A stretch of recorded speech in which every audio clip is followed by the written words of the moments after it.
L'ancien ministre de l'économie, du plan et de la coopération, Amadou Hott, est candidat à la présidence de la Banque africaine de développement. Plusieurs membres du gouvernement, des personnalités, des ambassadeurs accrédités au Sénégal ont tous marqué de leur présence pour soutenir sa candidature. Dans son discours, le ministre des Affaires étrangères du Sénégal revient sur le choix de Amadou Hott. Il a géré beaucoup de fonds d'investissement à travers le monde. Et au-delà de tout cela, vous savez, diriger une banque, c'est aussi gérer. C'est aussi avoir le caractère, la posture, le leadership. Donc le choix d'Amadou Hott n'est pas un choix fortuit, c'est un choix qui a été réfléchi.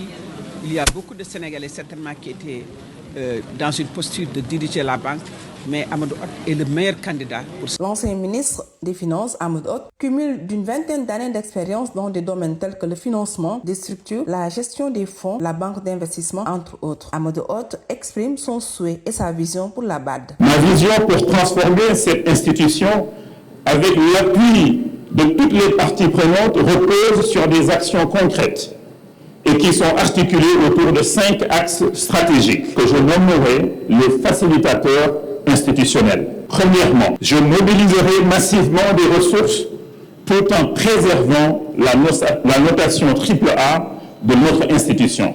Cette notation, qui est la meilleure notation au monde, permet à la banque de lever les ressources les moins chères au monde pour les prêter aux États et aux entreprises en Afrique. Je voudrais également soutenir les réformes fiscales en particulier pour permettre à l'Afrique de réduire les flux financiers illicites qui privent l'Afrique de 90 milliards de dollars. Deuxièmement, je dynamiserai le secteur privé en proposant l'établissement d'une vice-présidence dédiée au secteur privé. Je voudrais également travailler avec nos États pour réduire ce qu'on appelle la prime de risque africaine. Troisièmement, je renforcerai drastiquement la capacité d'exécution des projets financés par la BAD tout en multipliant les opérations transformatrices et à grande échelle. Créer un écosystème d'opportunités économiques inclusives pour la jeunesse et les femmes. De renforcer la résilience climatique et répondre à la fragilité. De promouvoir l'intégration régionale et le commerce intra-africain.